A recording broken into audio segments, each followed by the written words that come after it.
अरे अब कुछ मत पूछ विमला, लाख जतन करने के बाद भी महीने के आखिर तक हाथों में चमन्नी भी नहीं बच पाती। कभी अपने लिए कोई छोटी सी भी चीज लेनी हो तो 10 बार सोचना पड़ता है।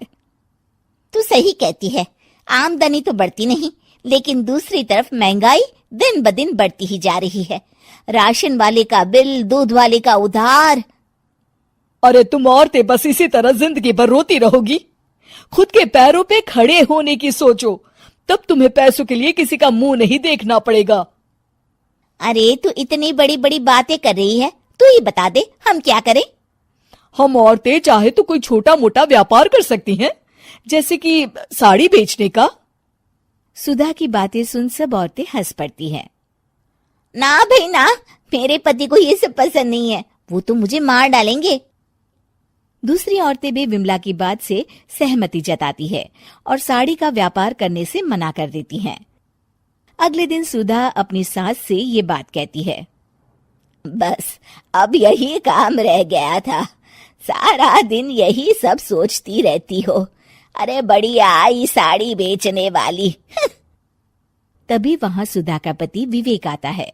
अपनी माँ की बात काटते हुए कहता है, अरे माँ, सुधा ठीक ही तो कह रही है। अगर ये साड़ियों का व्यापार करना चाहती है तो इसमें क्या गलत है। मुझे तो सुधा की बात पसंद आई। अरे मजाक है क्या व्यापार करना? अच्छे अच्छों की खटिया खड़ी हो जाती है। मैंने दुनिया देखी है। बेटा तुम लोग ज्यादा हवा में मत उड़ो, और फिर साड़ियाँ खरीदने के लिए पैसे कहाँ से लाएगा? तुम उसकी चिंता मत करो माँ, मैं देख लूंगा। अगले दिन विवेक अपने एक दोस्त से कुछ पैसे उधार लेकर साड़ी के कारखाने से बहुत सारी साड़ियां खरीद लाता है। ये लो सुधा, तुम्हारा ऑनलाइन अकाउंट बन गया है। अब लोग घर बैठे तुमसे साड़ियां खरीद सकते हैं। ये तो बहुत अच्छी बात है। हाँ, और इतना ही नहीं, मैंने इसमें सभी नई डिजाइन की साड़ियों की फोटो भी अपलोड कर दी है। अब बस तुम देखती जाओ। कुछ दिनों के बाद। नमस्ते, मुझे सुधा जी से मिलना है। ओहो, तू कौन है और मेरी बहू से तुझे क्या काम है? माँ जी, मैं सुधा जी से साड़ियाँ खरीदने आया हूँ। अरे बड़ा बेवकूफ है तू, इतना बड़ा मीना बाजार छोड़कर यहाँ साड़ी खरीदने आया है। तेरा ऊपर का कोई पेच ढीला है क्या? अरे माँ जी, आप नहीं जानती, आजकल ऑनलाइन का जमाना है, समय और पैसे दोनों की बचत होती है। तभी वहां सुधा आ जाती है। सुधा बिरजू को साड़ियां दिखाती है। क्या बात है सुधा बहन जी, आपके पास तो बहुत ही सुंदर सुंदर साड़ियां हैं। एक काम करिए, ये वाली दे दीजिए और ये वाली भी। छोड़िए, एक काम करिए, ये सभी ही दे दीजिए। सुधा की सास हैरान रह जाती है। अरे इतनी साड़ी का तू करेगा क्या? अरे माँ जी, मेरी बीवी पहनेगी। अरे कितनी बीवियां है तेरी?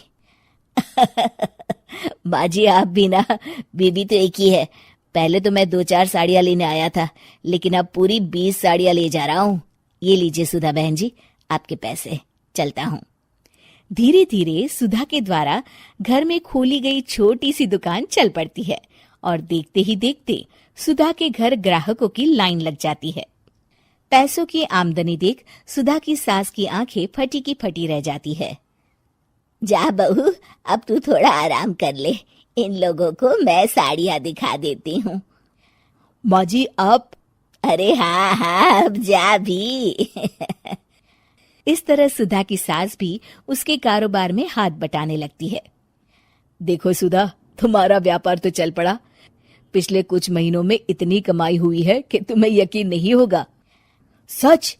हाँ, और तुम्हें पता है माँ, दोस्त से लिया हुआ उधार भी चुकता करके अच्छे खासे पैसों की बचत भी हो गई है। सुधा की सास अपनी बहू और बेटी की कामयाबी पर बड़ा खुश होती है। बहू की तरक्की देख के मैं बहुत खुश हूँ बेटा। तूने साबित कर दिया कि अगर पति का सपोर्ट मिले तो पत्नी कुछ भी कर सकती है।